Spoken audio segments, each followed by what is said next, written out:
আসলে চার আন্দাজ গিয়া আর চার ডে গাইয়া আমার আত পড়ে গেছে। আর বিলাই মারতে বললা কেন? মাঝে মাঝে বিলাই মারো? মারি। শোনো, তোমার কোশ্চেন করবো? জি করুন। আচ্ছা, এমন কি জিনিস যেটা উন্দালের পারে থাকে?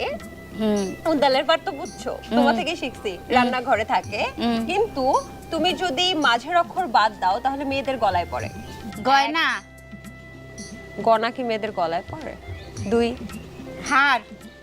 হাড়ি আর হার। নো, 3 অক্ষরের নাম। সরি। মাসলা, মালা। শর্ট বাদ দিলে মালা, ঠিক আছে? তা আমরা মশলা কই। দ্বিতীয় প্রশ্ন, তুমি বলো তো কোন জিনিসটা না ফাটিয়ে আমরা খেতে পারি না? ডিম। ডিম। ইয়েস। ওয়াও, তুমি তো পেরেছো, বাহ। আমি একটু লাড়িয়া দিলাই।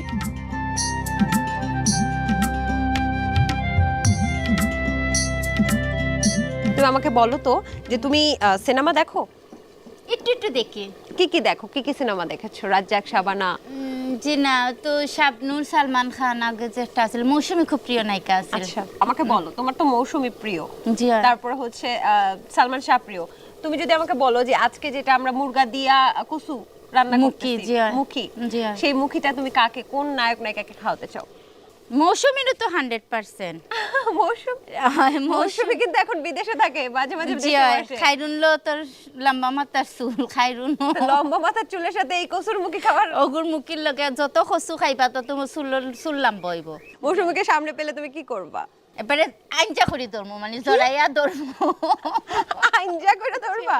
আচ্ছা, আর কোন নায়ককে সামনে পেলে তুমি অনেক পছন্দ করো, তাকে আইনজা করে ধরতে চাও? জি না, ইম্পসিবল। ইম্পসিবল?